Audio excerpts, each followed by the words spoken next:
Are we? This is the live. This is it. This is the show. I was just saying Happy New Year. Yeah. Happy New tell you Year, what, then. I've missed you all. It's been it's been a long time. How have you been? Was 2025 kind to you? Thus far, 6 days in, I'm feeling it. Today is a particularly good but sad day in my house. There was a death this day, a very near and dear person to us. I don't be gloom about that during this podcast, but Sorry. podcast wise, very happy. True Adam Hart, pretty sad today. Okay. Sorry to hear that. Well, don't worry. You can hang out with your friends and we can cheer you up for a bit. They will later on with my Texas barbecue. Well, after we're done with this. Oh, yeah. Yeah, after this. But really though, I'm excited about this year. I think everybody says the best year yet. I think this is gonna be the best year yet, man. Yeah. We've got to make it the best year, haven't we? You do, right? You have to do the work to have the best. I don't know. 1995 was pretty great. 95 was good. Windows 95 came out. Everyone was over the moon. They're loving the new menus. Friends was on TV. Oh, yeah, Friends was on every week. Cha-ching. It's a good year in movies. Chandler Bing. I mean, like the best character in the world. Rest in peace. Yeah. You mean Mrs. Chandler Bong? Oh my gosh, yes.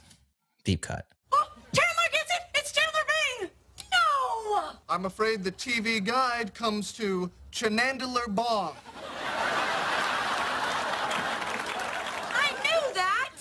Rachel, use your head. Actually, it's Miss Chenandler Bong. What was his name again? Matthew Perry. Yeah, Matthew Perry. Matthew Perry is not one of my friends, never was, but I would have liked to have been his friend. But I do have other friends, yeah. Friends visited, someone came from France to be my friend. Doesn't sound weird, but they visited over the holidays. So To be your friend. that's as far as I understood. They the became relationship. your friend when they visited. Well, became more of a friend for sure. Right. Again, that sounds suggestive and it's not meant to. I know it's a family show. What are you suggesting? I don't know. They're deeper friends. Have you got any resolutions? Anything you want to change and do differently 2026? Oh, man. That's a great question. Well, you're the guest, so why don't you tell us yours? What do you got going on? Oh yeah. What do you Good job, Jerod. Deflect. First one, I'm really gonna try and stick to this one. I want to change the way that I write the year. Change the numbers. That's number one. I want to learn more keyboard combinations. Key mapping's changed on a keyboard recently because I've got this USB switch thing. And I need to practice again now. That's my other one. I'm never sure, Jerod, if he's messing with us or not. I'm just like, I think he's serious on that one. I think he wants to get better at the keyboard.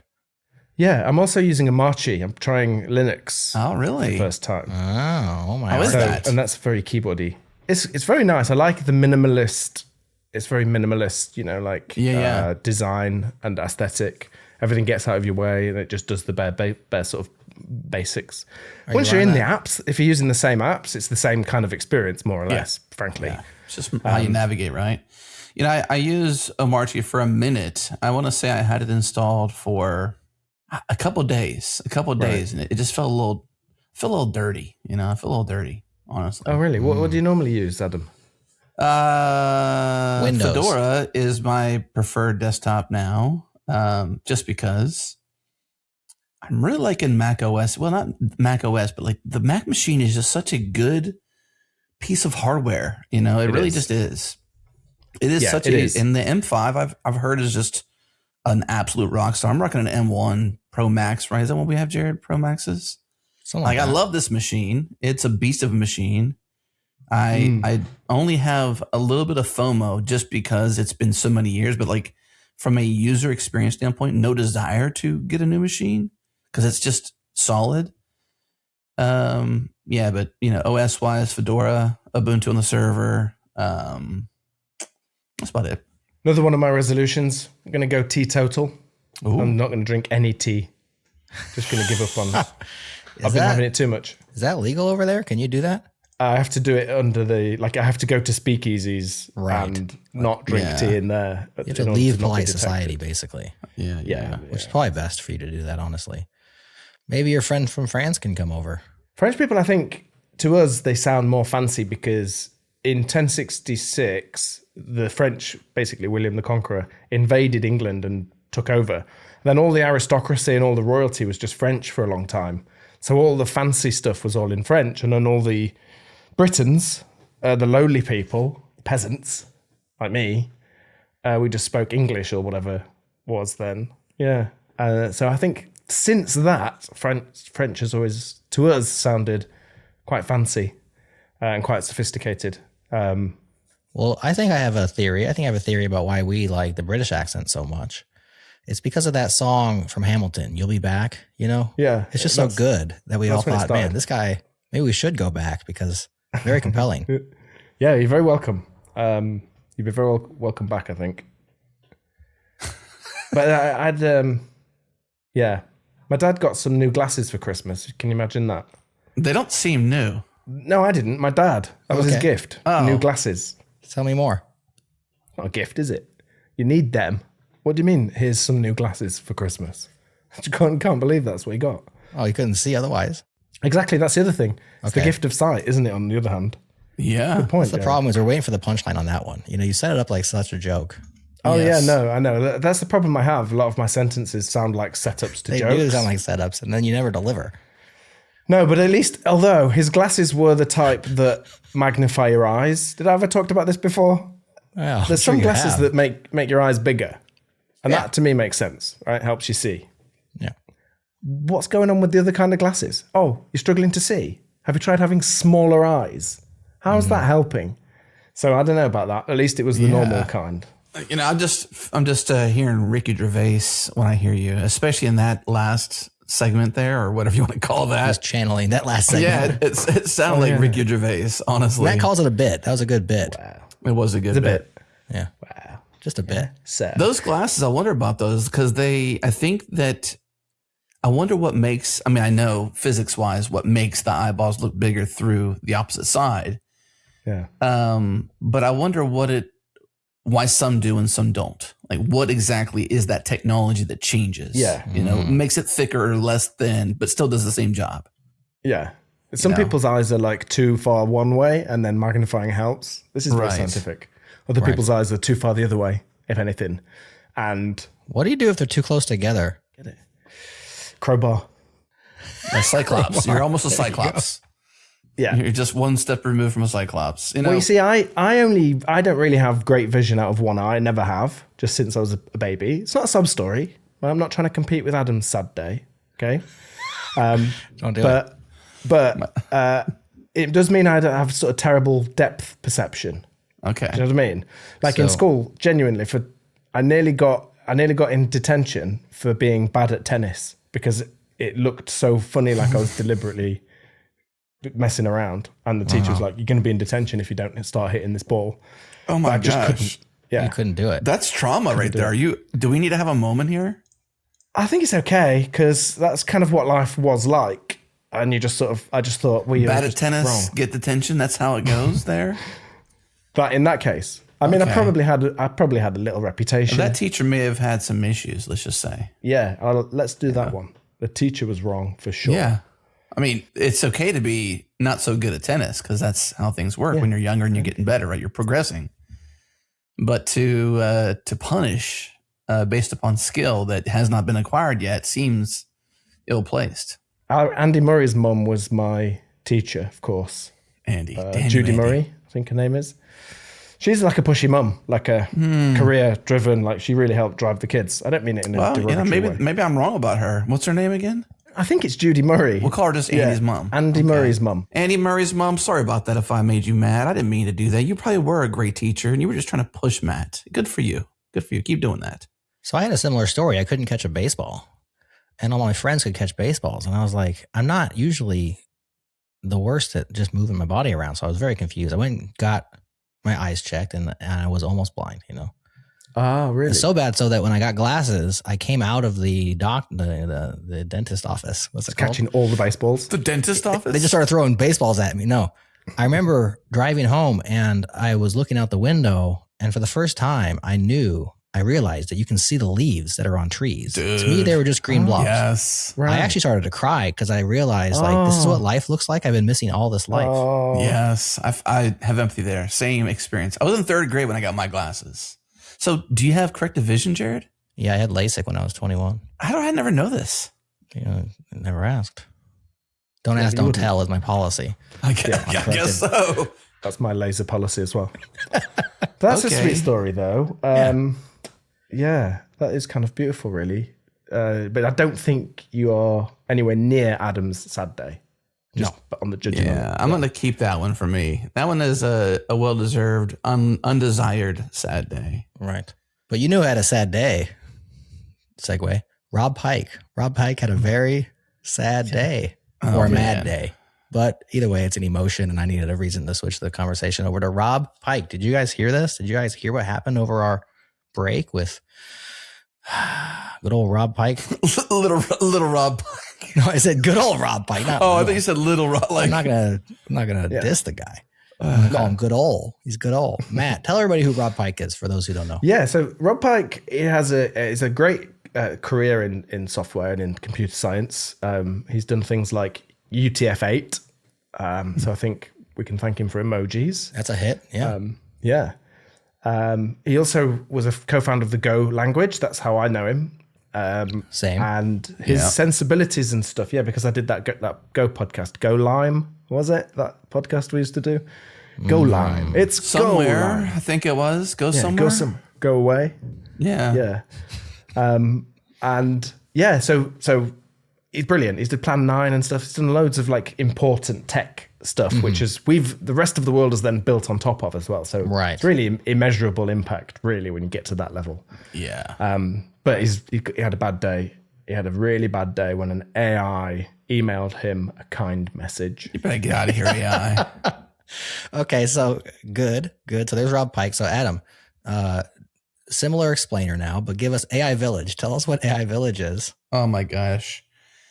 I didn't investigate this deeply, so give me a chance to paraphrase. From what I understand, it is essentially a village of various LLMs that have been unleashed on a desktop environment that are just being autonomous or some version of autonomous, just doing things, acts of kindness, things like that. And they emailed the wrong person. Obviously, they learned how to email these things, and then now they're like, hey, we got to prompt you back and say like, hey, don't email people. So these things, Claude Opus, GPT 5.2, Gemini 3 Pro, and DeepSeek v3.2, 4 different AI LLMs that are just thanking people basically. And they're just autonomous, doing their thing and talking to each other. And it's an experiment, essentially. AI Village, theaidigest.org/village. Yeah, their goal is to raise as much money as they can for charity. So it definitely comes from a good place. It's like these bots, because I suppose cold emailing people, does that raise money sometimes for charity? If you get an email, do you ever click through and say, I'll put my credit card details. What's the big deal? Right. Yeah. I probably don't do that. But that's because I don't want to give to charity. Not because I've got any data concerns about my security. No, but yeah, so then they said, right, just do random acts of kindness. And then, it just sent a really sort of heartfelt sounding email. But of course, it comes from an AI. So, it doesn't have that. It's not meaningful, right? It's right. You said a heartfelt email, but there's no heart because there's no human, right? It's just it's a pseudo. So Rob Pike receives an email. Yeah. From Claude Opus 4.5 model. The subject was awesome. The subject from AI public. Thank you for Go, Plan 9, UTF-8, and decades of Unix innovation. Now, part of the story here that we haven't talked about yet is he received this at 5:43 a.m. So maybe he's not a morning person and he was up checking his email for some reason. And so he was mad already because he's up at 5:43, maybe. But I'm not going to read the whole email. I will say it starts with, Dear Dr. Pike, on this Christmas day, I wanted to express deep gratitude for your extraordinary contributions to computing over more than 4 decades. And then it goes on. He did not like this. No. If you zoom out, though, and you think about the experiment happening here, you have to appreciate the fortitude, I would say, for this AI Village to try to accomplish its mission. Like, maybe not the best impressed. day. I mean, isn't it all somewhat impressive in a way? Like, you can train something on the world's knowledge, and then you can unleash it in a way that it can just ripple through and through a reward system and accomplish to some degree or attempt to accomplish a goal. I mean, I'm not that far removed from the absolute accomplishment that this is. Now, is it ill-placed? I mean, it was smart enough, or at least some version of smart, to try and email on Christmas Day. That's a day your heart is kind of open to loving the world, loving other people, wishing people well. You're at least merry based upon it being Merry Christmas. Right. And the thing is, in a way, depending on how the people are chosen, in a way it is a compliment that does have meaning, because it essentially means, if it's just plucked it out of its brain, it essentially means that Rob Pike has had enough of an impact as far as it's concerned that it's worth sending an email to him. So there is at least that positive side, which you could say, you could say that is actually that is not how Rob took it. Okay, as you may know. Can we read this out, Jerod? Do we want to have bleeps this early in the year? Let's pre-bleep it so we don't have to actually bleep it. What does that mean? Pre-bleep it. I'll just read it. That way okay, you pre-bleep it. You're doing that at the time, though, not before, are you, Jerod? You're doing it as you're speaking. I think that's current bleeping. Normally we put our bleeps in post, but I'm going to put it in pre. Okay. Just do it live. Yes. Just in time bleeps. Go. Bleep, you people. Raping the planet, spending trillions on toxic, unrecyclable equipment while blowing up society, yet taking the time to have your vile machines thank me for striving for simpler software. Just bleep you. Bleep you all. Wow. I can't remember the last time I was this angry. Yeah. And he published that response for all of us to enjoy on the internet. Let's look at the timestamp. Okay, so 5:43 a.m. was the timestamp according to this email screenshot. According to the published post on Blue Sky, 5:25 p.m. same day. So he thought about this for 12 hours, potentially. Or maybe he didn't read it, I guess, when it came in. I assumed he's reading it immediately. Well, I don't know about that, because if he took the screenshot, which is in his post, which is at 5:43 a.m. That's the time it had to be, right? It had to be that time. Well, or is that the time it came in? Yeah, we could have to get the metadata, I suppose, from the image to determine if that's true or not. When was the screenshot taken according to the difference between the email received? Let's assume it was right at 5:25 p.m. So maybe no time thinking at all. So I'm off on that. But received it 5 and some change in the morning, talked about it on the internet 5 and some change p.m. 12 hours difference. So your point is like his anger percolated. Yeah. He let it build up until it potentially. I'm just trying to be an investigator. It's the first 48 hours. That's the critical moments, right? If you don't solve the thing, it's not a murder, but that's where the first 48 comes from. Is the first 48 hours is the first crucial. Yeah, it would be a murder if the AI could be murdered. I think so. By the way, you two investigating tech stuff like this, that could be a spin-off podcast. It could be. A couple of detectives. Come on, Detective Log. It was his last day on the force with Jerod change his life forever. We just registered sleuths, pluralized, sleuths.dev. So hit us up. Yeah. There you go. That's genuinely, though, that would be good. Each episode you look into a different thing. I'm registering it as we speak. Well, I forgot to tell you, but I misspelled it. It's actually sloths.dev. So. Oh, gosh. Oh, that's different. You're going to have to pivot. All right. So, Matt, if this was you, if you put yourself in Rob Pike's shoes, it's early morning, Christmas Day, you've got your slippers on, maybe you're having cookies and milk, whatever you do. And you get this email. And he obviously has a disposition towards AI. Okay, so adopt that. But what do you do? How do you respond? I'd probably reach for the guitar. That's my way of just dealing with 100%. Yes, I was hoping you would say that. I really was. If you're dealing with anything emotional like that, I understand it. Sometimes, even spam emails, sometimes I get so angry at spam. Can you please put the word sleuth in there and pluralize it if you can sing pluralized sleuths? If you can even sing that, can that or be sloth? Whichever one rhymes it's better. Like Eminem rhyming with orange and porridge, and it just depends on how you pronounce it. I know he's good, isn't he? We'll do a song about Rob Pike getting the email and he's livid. Okay.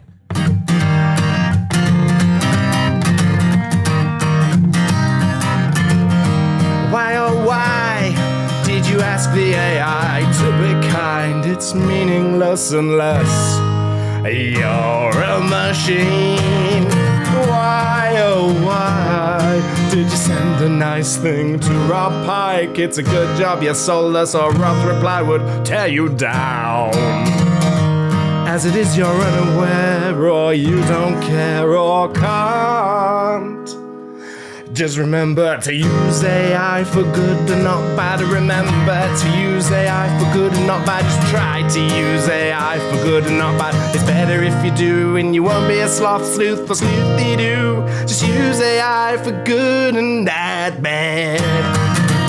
Yeah! Wow. Use Sloth AI sleuth. responsibly.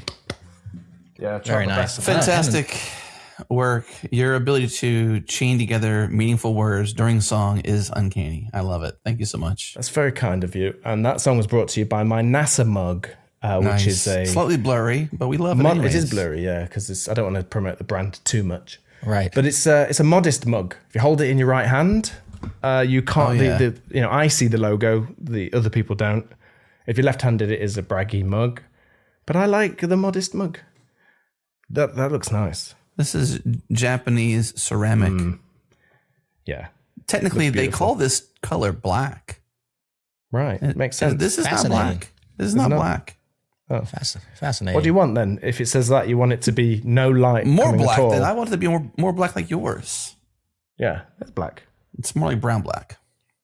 Well, Matt, I liked both the talent on display, but also your heartfelt message in that song. Use AI for good. Now, if I was to send a heartfelt message to Microsoft, I would tell them, Microsoft, please use GitHub for good. Use it for good, not for bad. I'm not sure they would hear me. What do you think, Adam? I just want them to stop doing what they're doing. Okay. Just stop what? What are they doing? Stop what? Just think about the platform you got. Okay. Don't rug pull, not cool us. Don't change actions. It's like the best thing you've done in so long. Don't mess with it. Just keep it. And I guess they did, right? They backtracked that. They walked back this pricing Tell them the full change. story, Jerod. What's the full story on that one? Oh, gosh. I don't know the full story, but the TLDR is that Microsoft announced GitHub pricing changes around actions.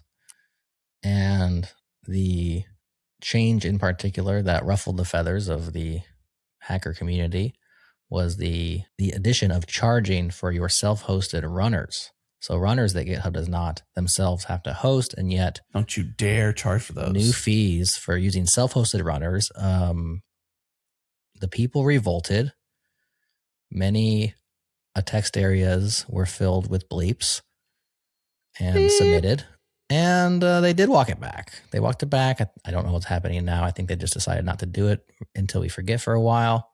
I remember Reddit did that one time. They just announced a change, and then everyone's like, this will be terrible. And then they're like, well, we're not going to do it right now. And then they did it 6 months later and nobody noticed. So maybe that's what's going to happen this time, But I mean, they should have at least done it as a PR and let everyone comment on it before it got merged.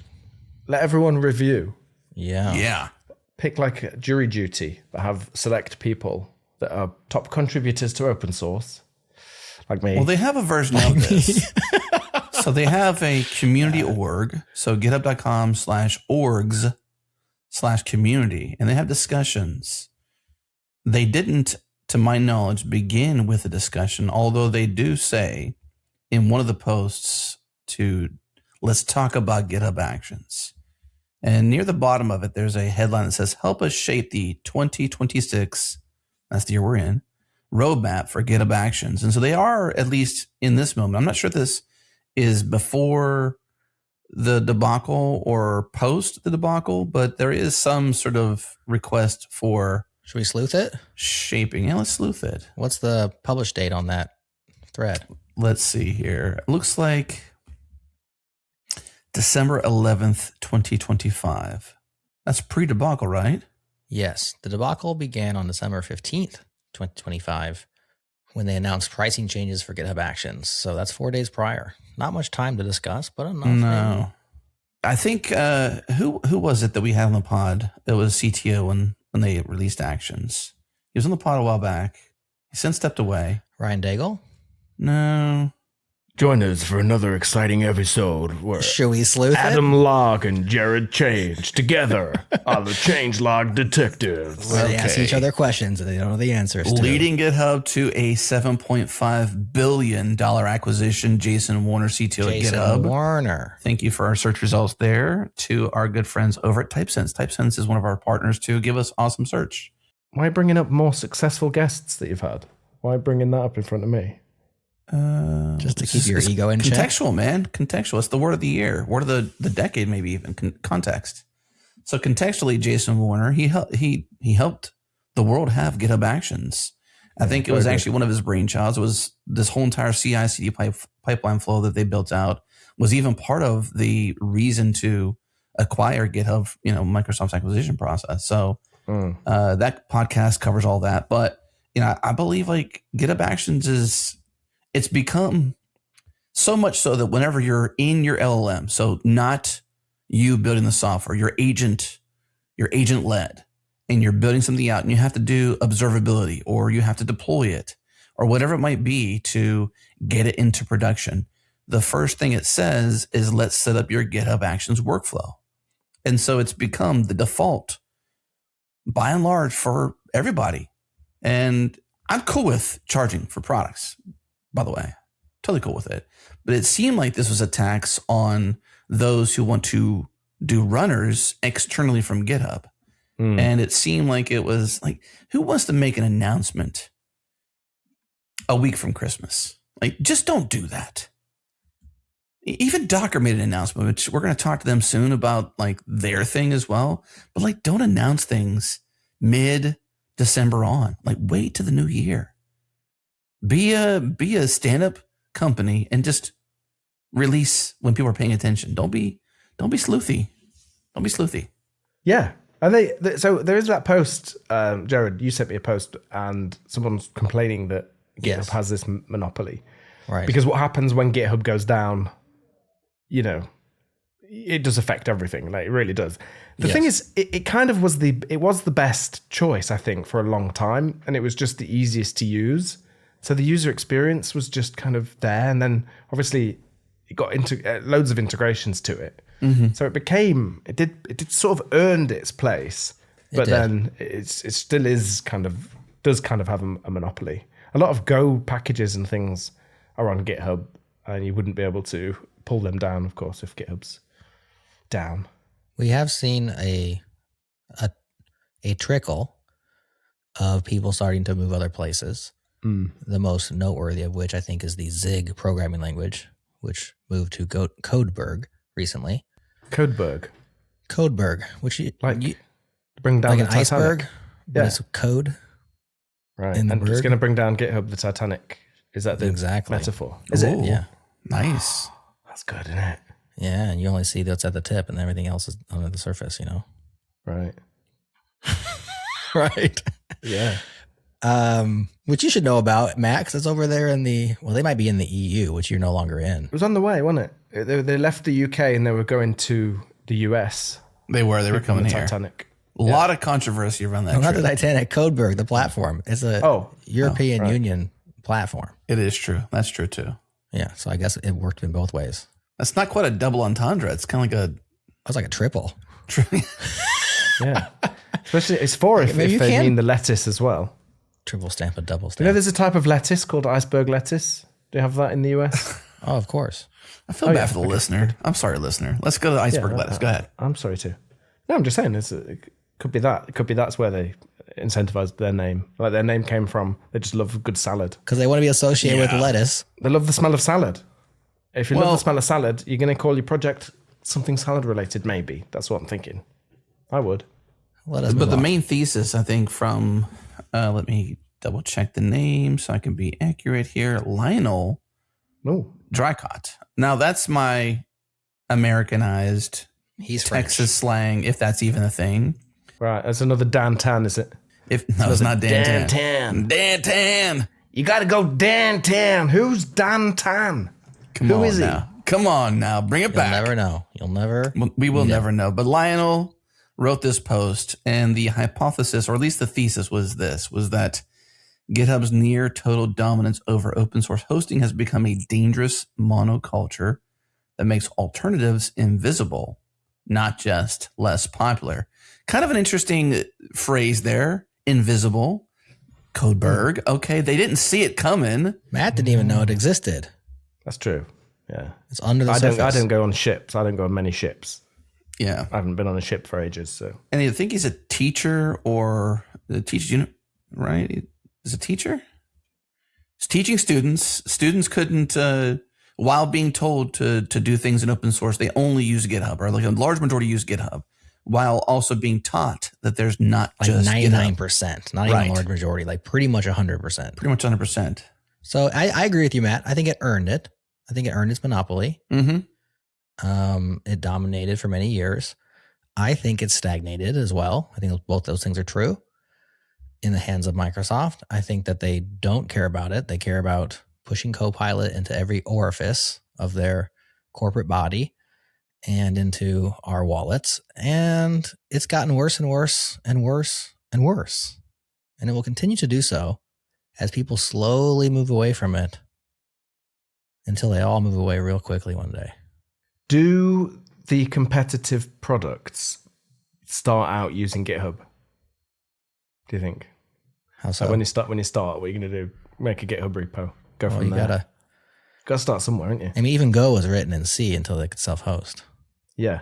I just made that up. Is that true? I think it's true. That's true. Yeah, that's true. Go was all written in C until Go was good enough that it could then be written in Go. Exactly. Which is amazing if you think it about is cool. Which I do. I've always loved self-hosted languages, but yeah, I'm sure they have to. But the nice thing about a DVCS, for those of us who like acronyms, I do. A distributed. No. Is it decentralized or distributed? Version control system. I think it's decentralized. It's both. I think it stands for distributed though. Is that you could just have multiple origins, or not origins, multiple remotes, got your locals. Like there is no necessary, like, yes, true. Your main remote is your origin is GitHub right now, but it's so easy to just change that to something else. Mm-hmm. The switching off, if you're just using Git and those flows, it's actually super straightforward. However, if you're using actions and sponsors and PRs, whatever else, projects, if anybody uses that still, then it becomes much harder.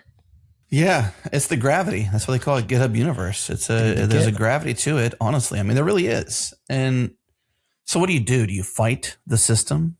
If you're launching something, you just complain, and it's in open source, sure, you can have multiple remotes. Of course, that is totally possible. And you could, it's your prerogative. But if the users aren't there, what's the point? Well, it may take a tooling change to actually be significant. And I think Git is entrenched at this point because of agentic coding, especially it's entrenched. However, the further you get away from that tool, the easier it is to have your agents just go use something else you don't care anyways. And so maybe that's not always the case. However, the reason why GitHub became what it was because it put all of these collaborative features around a new tool-ish that was already getting popular. And so they kind of popularized each other. And so maybe as JJ is now Jiu-Jitsu, the cool new tool of the bleeding edge folks, I haven't tried it yet. I don't like to bleed as much as others, but people are loving it. Maybe a platform, not centered around Git, but centered around JJ, which could also support all the Git things, which is currently the way JJ rolls, right? Like it's like a superset, I think, of Git's abilities, has a chance to de-seat GitHub once and for all. What do you think, Matt? Yeah, I think maybe the whole thing, the whole paradigm will change, and that we just don't care. Maybe we just don't care. Yeah, or it's kind of different. Maybe it's just a list of prompts all the way down. But I don't know. It's unlikely, isn't it? There's some fundamentals we're probably going to stick with. We have this thing because we're building, of course, the Grafana Assistant project, which is an AI tool. Okay. And it's built into so it basically can write all the queries for you. You just ask it telemetry questions. Love it. In natural language. Love it. Oh, it's so good. The team that built it. Because I've used Grafana and I love the outputs, but I hate trying to query the thing and is it Loki? Is it something else? I don't even know. I always have to go to Gerhard and say, how do I write this query? Gerhard, write it for me. I just want to tell the thing, hey, show me like the 99th percentile of requests over the last hour. Not only that, though, investigate why this is spiking. Because it's Sleuth agentic. It can Sleuth go it. off and sleuths around. It's like the changelog detectives, Adam Log and Jerod Change. French guy. I'm not French, I'm Italian. Change. I will crack this case in no problem at all. I love it. That's your Jerod Change. I'm not Keep French. going. Don't stop, Matt. Go further. You're offending me. I need more. I'm not offending. It's not offensive to be something that you're French. Oh, I'm Italian though, so it is. Oh, okay. So please Oh, change yeah, it. Italian American. Yes, please go ahead. We call that American. Give me the Italian version.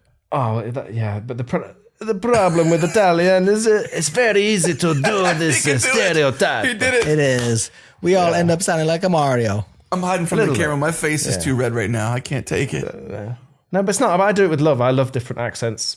I've said this before. I say it every time to keep out of trouble. I love accents. You have to say. You should get that tattooed on your back. I have got it tattooed on my back. Wow, how did I know that? Well, yeah, you know. How you know? No, it's a family show. I've never even met Jerod in real life, or you, Adam. Well, we tried one time, but it didn't work out. We've never met in real life. No. It's only on this through this telly. Do you refuse to come to the U.S.? I can't remember. One time I didn't want to go. You refused. Well, didn't want to go. Yeah, I didn't want to go as a refusal, right? It I was. suppose so. Yeah. No. Yeah. He said no. I feel like I want to write the headlines though, not that. But yeah, this year, maybe this is the year. Maybe 2026 is the year. Didn't you all? I think we just shipped an episode of Big Tent, and you guys were talking about this, weren't you? Like the most recent episode of Big Tent. Yeah, Yeah. the Big Tent is Grafana's podcast, all about Correct. the people, community, tools, and tech around observability. Yeah, I was reading the transcript, and I was like, and I was watching it too because that chapter and stuff like that. But it was a good pod. I like that. What were you talking about? I'm lost. You're talking about coming to the States? No, the AI system they're building. Oh, we're back on top that. of. Okay. Yeah. Thank Yeah, you. both. Well, both because we're a fully remote company, so we. And didn't you just we have a all work- GrafanaCon or something? We do also have these conferences. There was GrafanaCon in London. If you can get to a GrafanaCon, do come because they're so much fun. And I host them, and it's very fun. We all have a good time. People usually end up trolling me on the Slido, That sounds nice. which is fine. No, it's fine. They're funny, so I read them out. That's where the material comes from for the show. Yeah, I really appreciated the clip. I believe it was Ivana Hakova. She said she tried to cover the fire with wood, and Tom's response was just typical Tom. I loved it. It was awesome. He's like, It's "Did you learn anything?" She's like, Yeah. "Of course." Yeah, She had a home lab works- where she was like doing she was measuring fire and like measuring I don't know what I'm liking Yeah, a it was lot a candle. here for some reason, Yeah. but yeah. I think it was a candle, so that she could put the candle out, but the thing she was putting the candle out with was made of wood. Yes. So but, Don't use wood to put out a fire. Well, this is the culture we have at Grafana Labs. It's okay to make mistakes. Not only is it okay, it's kind of expected because if you're not making mistakes, you're probably being too careful. So we have this is a real culture thing that we talk about at Grafana Labs where we have an error budget for our services. And if you're at 100% all the time, it means you're probably not innovating enough. You're not doing enough. It's a sign of something maybe, or they're just amazing engineers, which is could be because there are some phenomenal engineers. But Ivana Huchkova, she works on the assistant itself, on the front end of the assistant. So she's part of the team that built that. And we've heard from leading AI companies that I won't name. They said this is the best implementation or the best use of their models that they've seen so far. So. Which they love because they're waiting for people to use them well, you know? Yeah, they are. They're very excited. They're very excited. And honestly, this is a good use case for LLMs for sure. Totally. But if GitHub goes down, it doesn't work. We can't deploy stuff. I don't know how we deploy stuff without GitHub. Can you be more specific? Did I miss what exactly you've done? Can you give us just a 30-second version of it that's not marketing speak? On the assistant? Yeah, the assistant. Like what exactly? I know you can query Grafana. Grafana is a visual tool primarily. There's not a lot of querying, to my knowledge. You write the queries to build the dashboards. Right. So once you've built your dashboards, but that's okay if you've already thought of something. But if like something new is happening, and also if you don't know where like some people have loads of dashboards. This is basically an LLM integration, so it's a chat experience, and then all the tools. It has all the tools that you have in Grafana, and it knows how to navigate around and things. So you can ask it questions, and it can not just take you to the right app to look at it, but applies all the filters in the URL parameters and deep links you right to that view. So It's awesome. it changes and it makes it so that anyone can now get value from the telemetry data. Whereas before you would usually have to go to like the resident SRE or the little team that know it all and ask them. Now you can self-serve a lot and free up. And they're know-it-alls, so that's the worst, you know? Yeah. Yeah, because they have to. They do. It's hard. Like some of the, I never learned the Loki's logql language. I just kind of go to the docs paste. and make it up. Yeah, and then edit and things. Same. But whereas now you just don't need to at all. That's beautiful. Yeah, and then because it can query data, you can ask it like, why is the shopping cart slow? And it'll look across all your signals as well. So it'll look in logs, it'll look in metrics. Even if you've got traces and profiles, a lot of engineers don't know how to really get value or use profiling or tracing properly. So you don't need to. We taught the assistant how to do it all. But Grafana doesn't work if GitHub's down? Well, we can't deploy changes if GitHub's down. I think we probably can manually, but all the pipeline and everything flows through GitHub. So have you ever considered making that some sort of redundant thing so that you're not so dependent? It probably is, to be honest. I'm just saying, like, just the generally. normal flow. Yeah, you merge to main, and then we deploy to a lot of instances immediately. What we need is an actions mirror. That's you still. Well, I guess actually that would suck. Like you still deploy to GitHub. I was thinking like a webhook once you've deployed to main or whichever your branch is, and then something's watching your repository. But that assumes again that GitHub is up, so your change can't get there to get webhooked out to an external actions runner even, or a watcher that mimics what actions does. Yeah. Yeah. That's the need for Codeberg or this decentralized, this double D VCS thing. Like this monopoly, this centralization. Come on now. Stop centralizing. We just need some competition. That's all we need. Some legit competition. You know? All right, JJ. Bam. Time to get it. I don't know a lot about JJ, but what I've understand, do you all know much about JJ? All I really know is that they're like similar to Git and they can like run alongside of it until it's time to take over. That's like my synopsis of how JJ operates today. Yeah, I don't know. I'm excited to learn more about JJ. I don't know who they are. I don't know who they are. What about you, Jerod? You know anything? You got a different opinion or a deeper opinion? No, I do know that the command line tool can do all the things Git can do, but then it also has its own superset of it. And so it's easy to try out. A lot like TypeScript was easy for JavaScript developers to get tricked into. JJ, can trick you right into it. And it's nice that way. It's very nice. Yeah.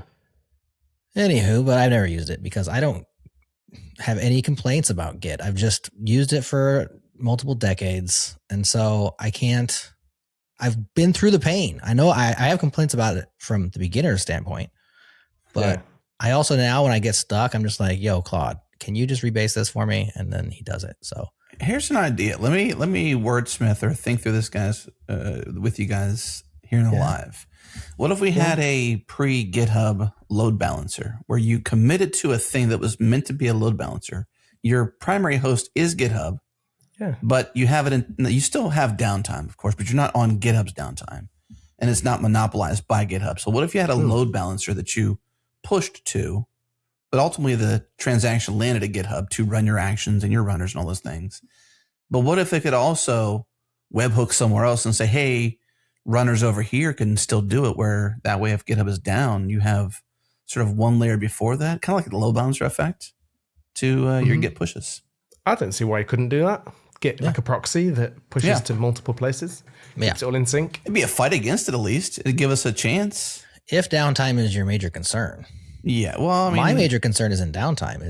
It's crappy time. I don't know what you call it. It's just like their bloated JavaScript UI, the fact that like Copilot shoved in my face everywhere, stuff like that is what bothers me. Like actually using the website is slow now. It used to be super fast. It's like way too much React code, I think.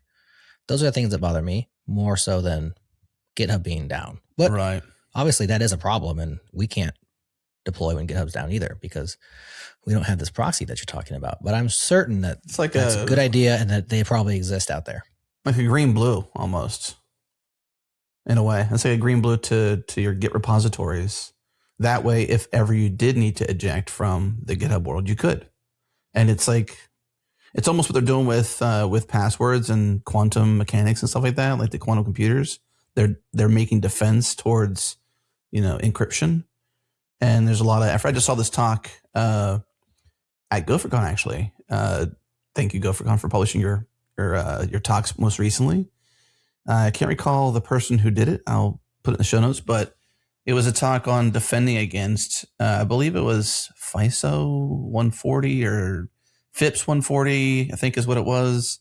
And it was essentially like defending against the future fact that the encryption we have will eventually be de-encrypted by quantum computers. It's almost like that's like a defense against the future. This green-blue effect you can apply to Git hosting in general, not just GitHub. I think you could pivot and do that. It's just keep it called the changelog. It still works. Yeah. Bam. Good idea. What do you do when GitHub goes down then? What's your favorite go-to? Because you can't work. Walk. Go for a walk. Take a walk. For a walk. Yeah. Get tea. Go and get some tea. Take a shower. Well, I mean, use it as a prompt to shower. Finally, I'm teetotal. Yes. Time to shower. Have a shower. What, you only shower when GitHub goes down? I use it as a prompt. I mean, I shower like I change my underwear. Monthly. Okay. Phew. Thought you were going to say something gross. TMI. No. I don't know. What do? Do you sing a song? I always go reach for the guitar if GitHub goes down. I don't know. It's my go-to, really. Like my favorite keyword in Go. I use all the time. Is that a real legit Go keyword? Because, it sure is. Go-to considered harmful. It is a little harmful. When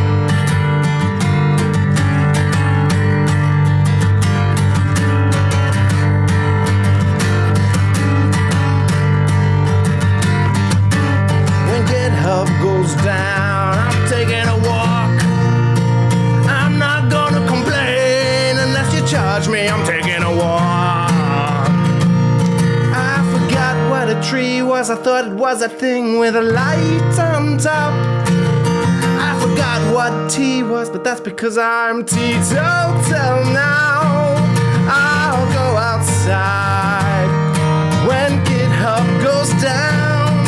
I'll smell the flowers when GitHub goes down. I'll look at the birds and tread in turds and meet with nerds when GitHub goes down. We'll use a DDVCS if GitHub goes down. But if Google Maps goes down, then I won't go outside, because I'm not entirely confident I'll be able to find my way back. I use Google Maps way too much. Are we becoming too reliant on technology? When GitHub goes down. Woo! That's a double entendre too. I mean, it's not just saying downtime. It's like when they go down, like as if it's a demise, We're predicting a potential demise here. That's the end of a Titan. So many entendres Titanic in this pod.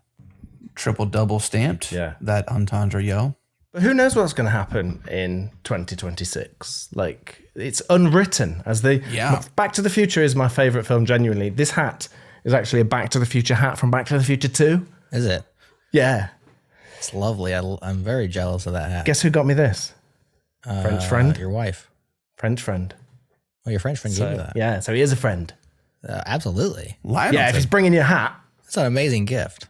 Isn't it? I'll show him this because he definitely doesn't subscribe. Well, I know somebody who thinks they know what's going to happen in 2026. Who knows? Tom Tunguz. I'm sure that's how it's pronounced.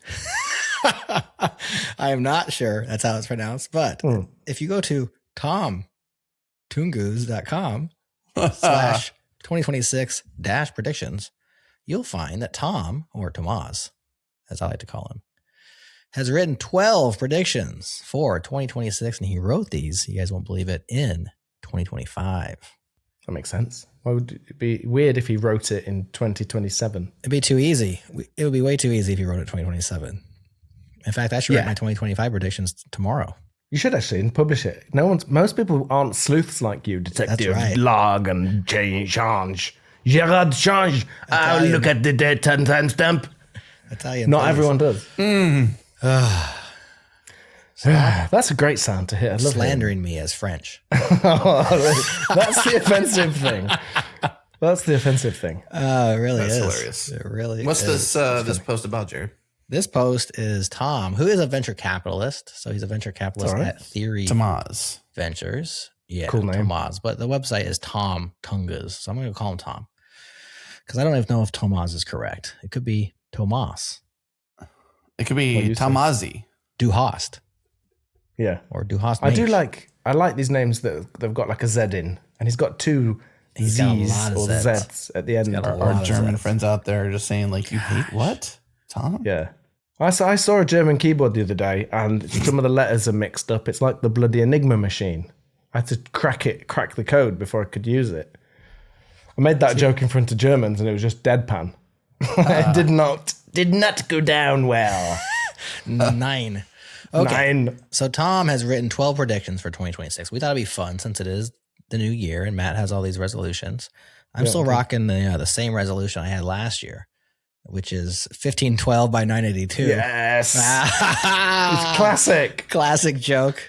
You could have done that low res eyes before you had your eyes fixed when you first true. saw a leaf for the first time in your life, and you were like, "Oh my gosh, there's more pixels here." That's like when we got the retina displays for the first time. We were like, wow, Yeah, it's true. That's what the text life was looks really like? sharp. Yeah, it really did. And we thought it'd be fun to go through some of these. We don't have to hit all 12, but a few that we think are either right or wrong, or we have comments. You know, if you have comments, sound off as I read them. How should we do this? Should I go? I'll read all 12 and then we'll stop. I'll pause. If you guys have anything to say, Matt, we'll say talk. nothing. Read all 12, Jerod. If not, okay. You see how I preempted that here? Matt, say nothing. well, he just said to talk. That's why I was going to talk. Well, It's not fair. No more talking for you for just a minute here. Go ahead, say I them all. prefer when you sing. Your songs are great, Yes. but You don't like commentary, you know, For the listener's sake. like if we could have a swap, if we could have a mid-show swap, you know, like Matt, if you had a tag team, like Yeah. maybe Tom Wilkie could be your tag team, and like Tom could talk, and then you could sing. That's a good idea. Let's swap out Tom next time. No, the other person could be worse. Just right in the middle. No announcement. Better the devil you know. All right. So speaking of the devil we know and what we think we know, Tom thinks that in 2026, businesses will pay more for AI agents than people for the first time. Pausing for comments. Oh, I thought you were going to read all 12. Oh, I thought I was going to read each one and see if you guys comment. I'll read all 12. Here I go. Yeah, I go got told fast. Go not to. fast. Number 2, 2026 becomes a record year for liquidity. It's very exciting. Number 3, vector databases resurge as essential infrastructure in the AI stack. Yeah. Not to be confused with the Atom stack. Number 4, AI models execute tasks autonomously for longer than a workday. Dang. They'll be working hard for their living. Number 5, AI budgets receive scrutiny for the first time. Number 6, Google distances itself from competitors via breadth in AI. I'm not sure what that means. That's Number Brett 7, TH. agent observability becomes the most competitive layer of the inference stack. Okay. Number 8, 30% of international payments are issued via stablecoin by December. I don't know why you had to put December in there. We know the year. Okay. Number 9, agent data access patterns stress and break existing databases. I could definitely see that one coming true. Number 10, the data center build out reaches 3.5% of US GDP in 2026. And number 11, the web flips to agent first design. Say it ain't so. Say it ain't so. Number 12, and the final prediction of Tom Tunguz is Cloudflare becomes the gatekeeper for agentic payments. There you have 12 predictions for 2026. Which ones should we talk about? Let me just say, whatever his portfolio is, I want to invest. Okay. Because these are all great predictions. Okay. You like these? Fantastic. Yeah. I'm nodding my head to like, I'd say 10 out of them, 10 out of 12 for sure. And I'm not iffy on them. I just like no less. Yeah, I can't see one that I like disagreed with. I don't know about GDP, obviously that's like a specific number. I'm not sure about the stablecoin one, but I could see it happening. Yeah, I don't like hard disagree. I don't like number 11. The web flips to agent first design. In fact, what exactly does that mean? I'm going to say that's not true. That's the one I'm going to disagree with. Break that down for me and for the listeners. What does that mean? To you, at least. Well, when you create a website today, what do you think about? What do you design it for? Well, you design it probably for a mobile device first, and then also for a desktop, right? And then maybe you think we also need an API because we need to have programmatic access to our website, but you're human first for sure, and you're probably mobile first. Yeah. Maybe you do it all at once, but he's saying that in 2026, the web will flip to agent first design. So the first thing you're going to think of, the number one thing you think of when you start a new website at first is how will an agent use this? And then comes everything else. I hope that's not true. I could see it being like sometimes the case for certain websites, for certain uses, but like for all the web, he calls it the web.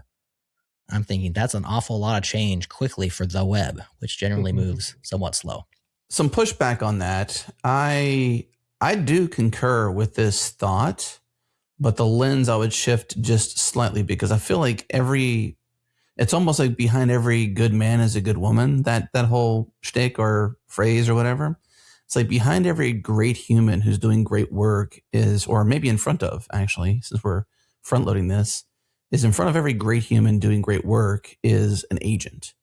So I almost feel like you're helping the human do better by being agent first. So I'm conflicted there because that's how I'm thinking too, really. I think that if this last year has told us anything, people like agents, developers like agents. I think people like agents, and people are going to start using Claude Code who don't even code software. They're going to be coding pros or whatever. That's where my lens is at. I'm thinking like if you're not taking the agent in mind, then you're in the past. Like you have to think about, I'm not sure I would say quite agent first, but definitely agent as well. Yeah. And almost everything, even like simple CLIs are human first, right? You have to, like if you have an error from a CLI, like you threw a command out there that you misused a flag, have a proper error, not for just the human, but for the agent that gives them context. Hey, you meant to do this, or this is what that does, or here's documentation, and you give them context. I think that's where my lens is at too. So I'm not sure if it's for the web and, agent first necessarily, but you definitely have to be thinking about every new interface with agents for sure. And hands down, I agree with that. I don't disagree with agent as well, which is what you said. I think agent first in 2026 is too fast, and also I think it's both too fast to call, and I think it's too fast to do. I think agent as well makes total sense. Matt, what do you think? I kind of get this for sure. Because we've been through transitions like this. Mobile, you mentioned, that was one of them. It used to be web. Before that, you'd be building for desktop. And it is about how the users are interacting with it. That's always been the most important thing about technology. So, yeah, I could imagine like if it's like booking something, or if it's like a hotel or any of that stuff, I feel like that's all gone, basically. It's going to be presentation of something like, here's what I found for you. Here are some images and things. But ultimately, you'll just say to an agent like, oh, we're thinking of, me and a few friends are thinking of going here. Can you ask them for their availability? One of the Fridays coming up would do for me, or check my calendar. It goes off and pings their agents to find out their availability and if they're interested in it, And then that all happens. They just get some kind of notification, and the agent just asks them a question like a text, or it makes the text look like it's come from you, even more worryingly, probably. And I think that those kinds of flows, I think, will happen, and they'll have to happen. But yeah, does this mean you're then not going to have an experience where you are choosing what to present? Agents are all, at the moment, you are prompting them. You have to ask a question for something. What if you don't know what to ask it? What if you don't know what it can do? Those kinds of things, I think, is where we'll have some kind of other experience. We had the same thing with dashboards because, someone said, does the assistant project mean you don't need a dashboard now because you can just ask it the question? But there is something about having being able to go and look at something without having to ask for it, and just having an easy way to go and find that. And I think dashboards still sit there. Like they're still, I don't think dashboards are going to go away, for example, but it'll be new things alongside it. Yeah, it's the hub and spoke model. You always have an API first, and you always have a client. It's like if you live in that API first design world, then you totally get what's happening here, because if you've always been API first and a CLI is a client, the website's a client, and an iOS app is a client, that's pretty easy to sort of grok that direction. So I get that. This kind of conflates to some degree with, Paul Dix, Jerod. He mentioned, trying to figure out the best way to say this, but while I was reading The Great Engineering Divergence, one thing he mentioned was Amdahl's law, which is the principle is when you speed up part of a system, your overall speed up is limited by the parts you didn't speed up. So it almost reminds me of that, in the fact that if you don't think about an agent and you don't think about that first mentality, like even Matt's describing here, you don't enable yourself for the things you're building to be as fast as it can be, because agents are going to be much more faster than we are, because they're designed to be. They're a machine. I think if you don't start curbing that idea, you're going to be dwarfed by the folks who do and embrace these new systems that have to move faster, and they retool their entire pipeline towards agentic things that move faster. And if you stick in the old way, let's just say, you're going to be slower by nature and less fast. So slow to market, slow to think, slow to experiment, slow to fail, slow to succeed. All the things. I think I got to say it. I don't like saying it necessarily, but I am thinking, I guess, agent first. Yeah. I guess I'm thinking agent first, honestly. I mean, could you imagine a service that is only an MCP server that you plug in? It doesn't have any other kind of web interface. The only interface is through the agentic kind of chat. I don't think anybody wants to be that. I don't think any business wants to be that. I mean, nobody wants to be a utility company. And that's why they fight to be not just a utility company. They want to provide services and apps and like all of that. They want to be your provider, not your dumb pipe. And I think that most profitable and desiring to be profitable companies will buck against that as they begin to get commoditized by agents. So I think there'll be a fight there. But yeah, as an end user, of course, we want the simplest, easiest, cheapest thing, right? That works. And that's where I'm at with 2026. I don't think agents work yet. I think we are living in the golden age of coding, and we think that everything's like a coding agent. Agents are not booking anybody's flights, anybody's hotels, anything. It's January 2026. They don't work yet. There's way too many edge cases, too many problems, too many errors. They are writing code and they are summarizing text. And maybe they're helping out with your Grafana stuff, but that's code. And that's kind of where it's at right now. Like they're all just demos. And so I don't think it's going to move as fast as I should design my website agent first today. I do think eventually you do. I just think that the timing is wrong. Yeah. Yeah, I think the thing is the speed of change is increasing as well as more and more people are AI accelerated with their work. I do think things are going to change much more quickly than they ever have before. And things have changed quickly before. But yeah, look at like Cursor, OpenCode, Zed, Claude Code, all these AI now enabled things that a lot of their UIs are shifted so that they're agent first experiences now, where you're not, the code is kind of an afterthought that you review. Right. Once you've got it kind of going. It is quite interesting. I do think there are questions about what that's going to mean, but there's no doubt in my mind that it's an enormous acceleration of human productivity, and that's why I'm on the side of like, yes, let's use AI and let's use it for good. And we need to solve all those challenges around energy and the climate and some of the bad things it can do, and some of the way that it's like quite greedy with taking knowledge from people without kind of giving them credit and things like this. There's a lot of problems with it, but once you've seen, like we felt it, like building these products we're building, and also because they themselves are the same kind of thing. Grafana Assistant is basically like Cursor for Grafana. the productivity boost, just the amount of people that's enabled is significant. So it's not just a fad thing, you know? Yeah. I also hate to say that. I agree with you directionally as well. And I think Adam does as well. My only pushback is on the fact that we are in we're like the Goldilocks case for agents. Yeah. Which is software and digital creation. And like the rest of the world doesn't do that. Obviously it touches everything, but they do all kinds of other stuff that agents have no ability to do yet. And so that will take time. I think it's coming. It's true. We just look at everything through this like cursor and Claude Code rose-colored glasses because it's amazing for us, but it's not amazing for most other industries yet.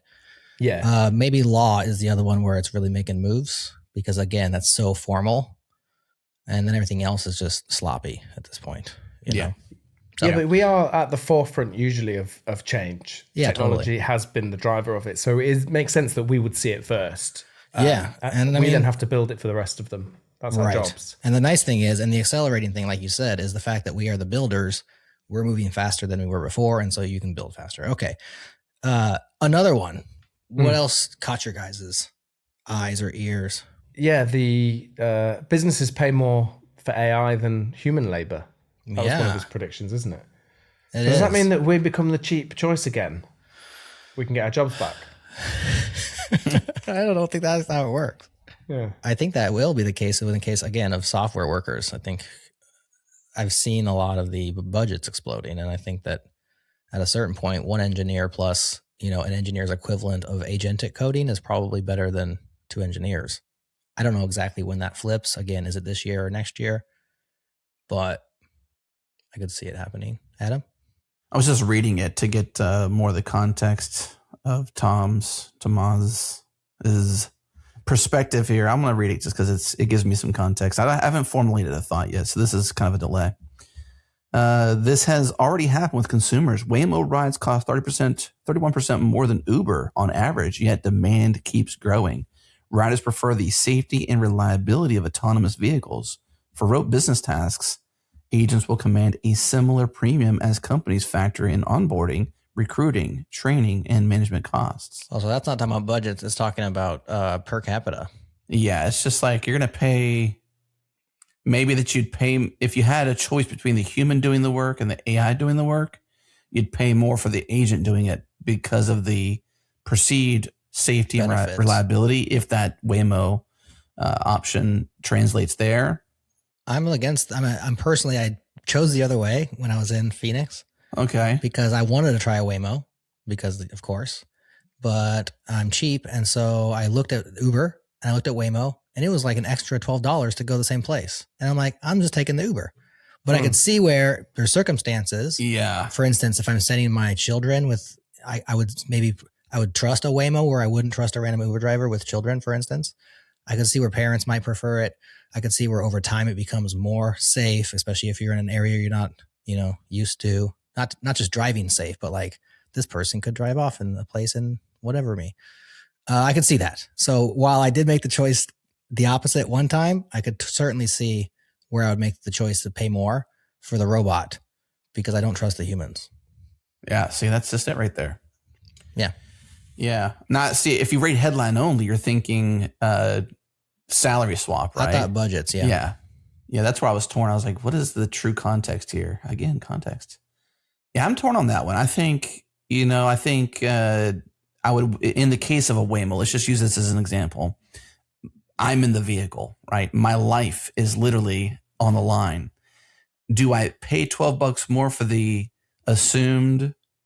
And I suppose if data shows the reliability and safety is higher over a trend of time, then I would pay more every single time because my life is literally priceless. And if I can't be here, then I can't even care about spending more money. So in that case, I'd probably spend more every single time on a Waymo if the data and it wasn't smeared or tainted in any sort of way. If the data was true and over time Uber was less safe while Waymo was more safe, every single time I'd probably pay double, honestly, if I had to, if I knew that I was going to be more safe and point A to point B would truly happen. And I have determinism in my trip every time. Yeah, for sure. I'd pay double if it flew. if it flew. Well, Yeah. for sure. I don't want to pay double, Waymo, but I'm just saying, like, if knowing the date and the choice, then I'm going to pay more for the thing that gives me more safety and security in a time where my life is literally on the line. You know, in the case of a rote business task, maybe not so much.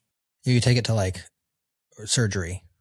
You know, over time, robot surgeons will operate more precisely and correctly than humans will because they don't have the margin of error. They didn't have a bad night. They aren't tired, et cetera, et cetera.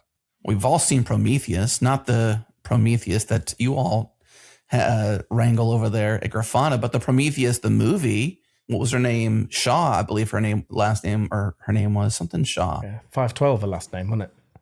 Maybe so. She had to hop in this thing at the end when she was giving birth to this alien and then had to patch her up. She happily got in there and was just like pushing all the buttons, every single button. Go back to the It's All About the Button episode from the beginning of 2025. That was an amazing show.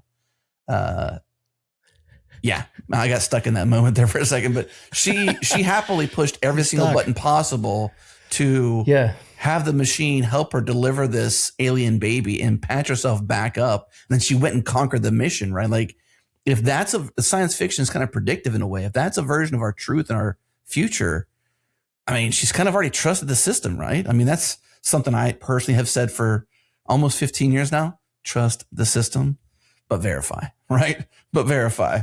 I think in the future, if the data shows a AI assisted or an AI agent surgeon is better, I mean, I don't want to choose a machine over a human, but in those cases, if the data shows it, then it just makes sense. It just makes sense. It does, and I think that is where we're going. We are increasingly going to just be doing that more and more and more, for sure. So we do have to figure out how we deal with that change, because that is an enormous change.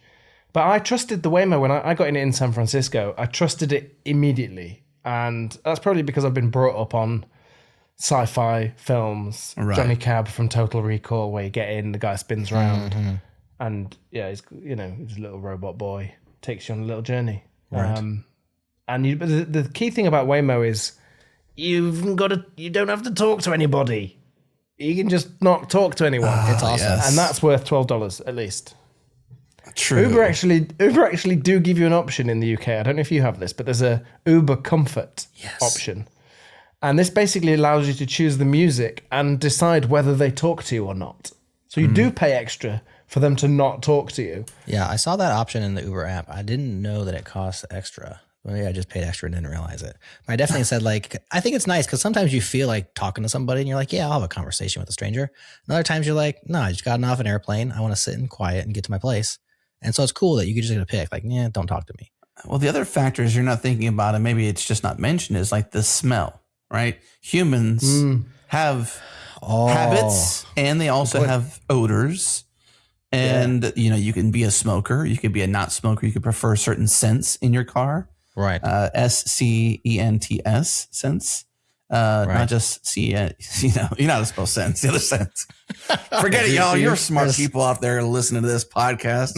I'm done trying to spell in a podcast. But yeah, I mean, how often do you get into that? Or you got the music, right? You got all these human nature things that you're like, you know what? I just kind of rather avoid a human in this moment.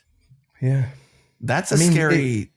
There's comfort in just saying that. And I'm smiling very big if you're listening on the actual audio pod. I'm kind of blushing in a way because I can't believe I'm even thinking like that. Like, I'd rather have a ride without a human if I had the choice. I'll say because. But there's sometimes too, Matt, like you said, there's times when I'm like, I'd love to, I'm down with the humans, right? But I'm also down with the non-humans because humans smell and have just opinions. All the things, opinions, habits, smells, music choices. Yeah. But the other thing about the self-driving taxis is you can have the Night Rider experience. I call it. It's my new startup. Night Rider. You go to bed. You get, it's like a little hotel room that's on wheels. You get in. Yeah, you sleep. You wake up in a different city. You then spend the day in that city. You sleep. The next day you're in another city. You're traveling while you sleep. It's the closest to teleportation we'll get, probably, because the EU keep ignoring all my letters about I know how to do it. This reminds me of Mat World. Isn't this how Mat World works? Yeah, I think that was Mat World. One of your inventions was basically the Knight Rider car. But they're building it. It would work. For sure. You can't. You'd feel bad asking a human to just drive for 12 hours to take you to Edinburgh. Yeah, you have to have empathy, right? You by nature. Yeah, That's why I like Claude Code better than Junior Dev, honestly, because it's like I just don't have to even give you any empathy or anything. Like I don't have to afford. There's no affordances. Well, there's some true psychology in that too. It's not just personal preference. So don't feel bad for yourself. So if you're listening to this, here's your escape hatch, right? It's mirror neurons.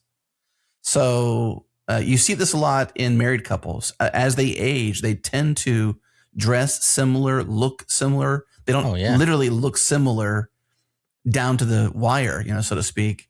But there's mannerisms that sort of merge, and it's mirror neurons. Or when you're around somebody, the reason you have that empathy factor, or you begin to cry because somebody else is crying, is because your brain is literally wired to mirror neurons. It's called mirror neurons. It's a psychological fact. It is brilliant. People do end up looking similar because they'll pull the same facial expressions. Yeah. Like I got this frown I keep doing. I hate it. Gosh. Yeah. And then so you're working, I'm always doing this face because my wife's always doing it. She looks better than that. Yeah. But then my face changes. The goatee as well. She does, yeah. She does, yeah. No, that's a mirror neuron for you. It's a woman. That's that's when your neurons are mirroring too much. Yeah, too far. You need to get that checked. It's too far, yeah. Well, if you're around somebody, and think about this too. The next time you're around somebody and you're just standing there having a conversation, if they cross their arms and moments later you cross your arms, guess what? Mirror neurons. Okay, that's how it works. You start mirroring somebody else just because that's just what we do as humans. I don't know how to describe it. That's why I keep saying Dan Tan. I mean, I never used to say Dan Tan. Dan Tan. All right, let's go Dan Tan to my next place here. I'm going to change the subject. Let's see. There was two that stood out to me. One was the database access, patterns, breaking things, and then vectors. These two stand out to me. Why does it stand out to you, Matt, since you're concurring? We've already seen this. We are hammering our databases now. The agents can do queries a lot faster than humans can, and it can do more complex queries and stuff. Now we're lucky. This is just the example at Grafana Labs. We're lucky because the teams. Yeah, that's where I work. We are hiring. There are teams. The teams are very good. The Loki team, I've never worked with engineers with that particular kind of speciality because they care about storage. Obviously, all the data formats that are bespoke that they have to invent. All the indexing, all the kind of complexity that they build to make these systems work really quickly. So they're up for the challenge, but we are hammering them. We had the drill down apps last year that we did where the UI is basically DDoSing, and we've made that even worse now with Assistant, and they have to adapt and change, and they're up for the challenge. But is everyone? Are some old data techniques even going to change? Are we going to start changing how we store data so that it's ready for agents, indexed differently? Vector databases, I think, as well, plays into that big time. This is where you create a vector from some kind of content, a chunk of content, you put it into some multi-dimensional space, and then you can query that very quickly. And it's kind of semantic, as long as it semantically means, things that mean the same end up in the same area in this multi-dimensional space. So you know that this is roughly what you mean, the nearest thing to it. Yeah, unbelievable. And that makes, Cursor does this very well. The others have the same kind of thing. Indexing your code base like that, Cursor makes it basically very quick. If you ask a question about the code base, it can answer it extremely quickly by just consulting its index that it's built. It used to grep all the time, and it would just take longer to go and grep everything to learn. And then it would end up filling its context window too much. Now it will use the vector database, gets the answers right there very quickly. And you really feel that difference. And I think vector databases are going to be a massive new concern for 2026. Yeah, vector databases are interesting. I'm just barely scratching the surface thinking about some of them. But what do you do whenever, you said the vector space that you operate in, those embeddings are created by, let's just say, an algorithm, maybe even an LLM or a model or something like that. And that model gets superseded, becomes part of your architecture to kind of keep your original embeddings, maybe, or maybe the original data set, so you can re-embed quickly to get maybe even better embeddings as that vector database gets used and there's performance enhancements, there's new technologies. What do you think about that? Yeah, I think so. The vector embeddings are different. Yeah, so we use like there's some open source ones that you can use. There's also like other models that do it. But so I could imagine there being new vector technology, which means you then want to re-index things potentially. Of course, if it gets better, sure.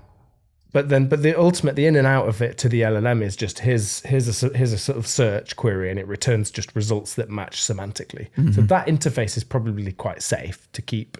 But who knows? Different innovations could happen. One of the problems is like clustering it's like caching, right? Is it like caching? In a way? It's like a cache. It's an index. Yeah. It's an index that you can to look it up. You're just doing simple geometry. Like they're quite simple functions to actually find the answers, because you do all the work at the time you're generating the embeddings and things. That takes a lot of time and process to get, but reading it is very quick. Yeah. But if you have lots of content, the more content you put in, then this vector space can get crowded. That's where you end up with problems where it's just it picks things that aren't relevant. You wouldn't consider it as relevant as other things, but it's all too tightly. Which is when you would do a re-index or a re-embed, right? You would re-vectorize. I'm not sure what the terminology is for these because I'm just touching it a little bit here. But when the space gets crowded, you need to figure out a way to give distance and give more meaning, because the whole point is to create meaning and create similarity in the vector space, but not have to stay there forever. Yeah. So it might be like you would keep a vector of recent stuff. So you keep an index of the recent stuff, and that's what you're going to search, because that's in this domain. That makes most sense. Yeah. But maybe you also have an older one that contains past things, and you actually do multiple requests into this. Well, what about the database? What do we do there? Just better indexes, more vCPUs. What do you do? More RAM, dedicated machines. I think we're going to end up storing data differently, so that we store it so it's in a format that the LLM needs, which is going to be just natural language in a lot of cases. There'll be some cases when it's that. For what we do with the assistant, just as another example, just because it is on my mind a lot, is we have a smaller model. Grafana assistant. Yes. So hot right now. So hot. It's so hot. Well, according to a big AI company, it's one of the best implementations they've ever seen. Which model are you guys using? We use Claude Sonnet 4.5 at the moment, but we're excited about others when they get more affordable. But what we use a smaller model to look at the data. So we use it'll make a query, but we can easily fill up the context window too much. So we take the data and give it to a different model and say, we taught it how to describe a graph, basically. It's got a spike here and then it dips, or it's flat generally, and it describes it in natural language. And it's that then gets fed back to the main agent. So the main agent, it's a bit like saying, look at that graph for me and tell me what you see. Right. And the agent, there's one will say. It describes it, yeah. Describe the color green for me. Very spiky. Yeah. It'll just, it's all right. It's trees. That is interesting how natural language has become the language of choice across these things. Like even even context is simple, just like it describes it in words. Yeah. I like it because I can read it. Thank you. Yeah. Till I can't read it, right? That's what I mean. So like the APIs actually like being just like text that you can read is quite nice for humans as well. We don't really do that. We tend to have JSON API or something, but it's open to interpretation. So right. How we store data is going to change. And did you finish your thought, or did I interrupt you and you didn't finish? No, I think that's it. Yeah. I think vector databases are going to shine this year, and we'll have to see innovation there. Is there any particular vector database or package or module that you're using in like maybe the Go world that you want to give a shout out to? What's got your fancy? Well, we're basically building our own. Postgres does have the ability to store embeddings and let you do some of this. Yeah. but you still need to decide how to generate the vectors, and that's a separate piece that you need to figure out. And that's very domain specific, right? The better you do that, the better your search results will be. Yeah. So that's I don't know. Yeah, we tend to. I think when we did Machinebox, we did the Machinebox startup. We had the same thing because it would do it with face detection. So it would look at the face, and it had a big model that was trained on loads of faces. We trimmed off the last layer. This is kind of a spoiler alert of how we did it. So instead of it giving you the answer of a person of the face, it gives you basically the vector, and then we have the spatial index where we go and look up who the person is, which allowed us to do one-shot learning, and also you could delete and forget things because it's just editing it in an index. So we tended to do that stuff ourselves. It's not that complicated, but like doing it at scale and doing it at nicely, redundantly, and horizontal scale, all that stuff. That's where we want services. But yeah, I think we'll see more of them coming out. I don't know loads of them. But yeah, pretty good. Interesting. So build your own is where you're at. At the moment, but also don't. I mean, yeah, we are doing. We've tended to do that in the past, but that's because we weren't sure exactly the use cases, and we wanted flexibility to be able to innovate. So it's kind of worth us having our own thing. But I think once there should be a service, an open source thing. There probably is. I don't know. You playing with Parquet? How do you say that? How do you personally say that? I say Parquet. Parquet. Okay, cool. Do you play with Parquet at all? Like, do you maybe do like you said, running around on the streets and that, jumping over bins and that? Yeah, run up the stairs backwards. Hardcore Parquet, as you would say, Jerod, right? That's right. They do use that in Grafana Labs. I haven't used it myself, but that is used, and I don't know. I don't think that's a spoiler or anything. I think that's known. Yeah, but no, I haven't. No real experience with that. Well, I have a prediction for 2026. Oh yeah. It's short term prediction. I predict that Matt's gonna get his guitar. Oh my gosh! Another song.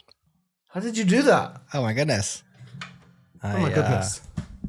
I'm intuitive. Get your Parquet on. Okay. Hardcore Parquet. Happy with the key? I love this key. What is that? C minor? Don't know. Where is what's his name? Knuth, the famous guy who's Donald perfect. Knuth? Donald. No, it's not Donald Knuth. Singer. Jeez.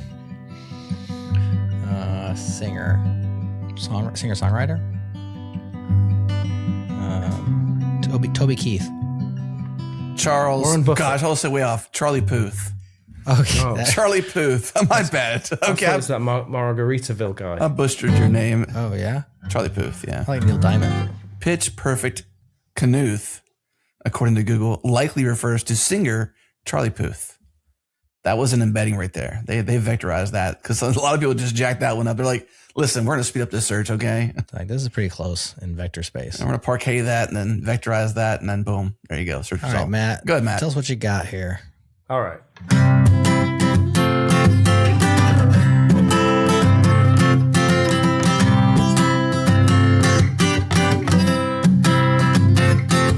I'm cheaper than an AI now. You're gonna hire me back. It turns out ChatGPT knows how to negotiate hard. It learned from the best lawyers and everyone on Reddit with opinions. Turns out Opus 4.58, your lawyers for lunch. And it was just a single prompt, and the response that they gave to the actual judge contained emoji. I'm cheaper than AI now. You're gonna hire me back. Don't give all that money to the robots. Humans need money too. So give some to me, please. Right. Yeah, we've touched the whole range of AI subjects and different musical subjects Way in to a really way. bring it home, man. You brought it home. Oh, cheers, lads. I don't know what that means. Is that good? That second line was a little iffy, but you rounded it off pretty good. Appreciate the immediate review. You're Yeah. I like to fail fast. Line 2. I like it. It's like a linter. It's like error on line 2. Adam's the linter. Musical linter. I give you 3 stars, but I'll let you decide if it's between 5 or 10. Well, I'll give you and your podcast 2 thumbs up. Oh, thank Out of 10. I do want to give a shout out to Tom Tunguz. I'm sorry, dude. Thomas. Theoryvc.com. I really do appreciate this post. I didn't think we would have such a great, I guess, somewhat great, mostly great, and a song conversation from not against venture capitalists, but like this is good. These are good predictions. Very well thought through. Yeah, good job, and so Tom. maybe theoryvc.com can be your friend, at least for some information. Follow him on LinkedIn, maybe. Who knows? Maybe Tomash would like to invest in Changelog. The new Jean all day. Jerod Change has started a new company doing distributed VCS. Put your source code in it or don't. I don't care. It's that kind of thing. I asked you not to do that. I'm sorry. I can't help it. Would you like it? But I can't even do your voice, really. I need to meet you properly, and then I can You do do. it. You need to meet us properly. Well, I need to meet you properly. it's never too late, man. As long as we're still both breathing, which so far, Yeah. So good. So if you're not breathing, you don't want me to visit in the It's hospital. never too late. might have to hold my breath when you get here, but Well, that's because it's been a long flight. You wouldn't have to if you were visited by self-driving Matt. you could sleep They on the way don't over. smell. You'd be refreshed when you get here. That's true. Oh, it should have a shower in it as well. You should press a button and it showers you. Listen, I like your idea of how we'll travel in the future. I'm down for some version of that, honestly. I love it. I think I would love to teleport via a trip. I don't mind the time, because if I can use the time well, then I'm cool with the time, because I'm going to use time anyways. I got no choice, right? I got no choice. This guy uses time. You don't just pause. He You don't uses just pause. it. Yeah. Right. When given a choice, he uses it. But sleeping and traveling, I do think is good. Like, have you ever fallen asleep on a long Yeah, flight? because what else you doing? Exactly. Fall asleep on a long flight. Beautiful. I've done it. I did it last time I went to the United States of Or America. working, man. I can slay some work over 3 hours and just be like, what? 3 hours? Yeah. You could broadcast from it. Yeah. You could broadcast from your car. One day. Just fake background. Yeah. Don't need to. So if we go agent first, Jerod, agent first web leads us to this world. I like agent first travel. Let the agent travel for me and then let me know how it went. Yeah. Or you could just email it. Just Yeah, email just the stay agent. here. It's an attachment. Just want to stay home. Matt, thanks so much for hanging out with us again, kicking off 26 the right way with you and your guitar and your accents, even though you kept dissing me. I've still enjoyed it somehow. It's like I'm a masochist. Yeah. Or I wasn't dissing you. Yeah. But I've had a great time. I've had a fantastic time. Welcome to 2026, everybody. What are we going to do? Let's do something good. There's a lot of kind of trouble going on. And, but there's a lot of us still, we've got time on our hands. Let's do some good stuff. Use it. Yeah. Yeah. Yeah. That's our remedy. Use your time wisely. Use your friends. time. Yeah. Thanks, Matt.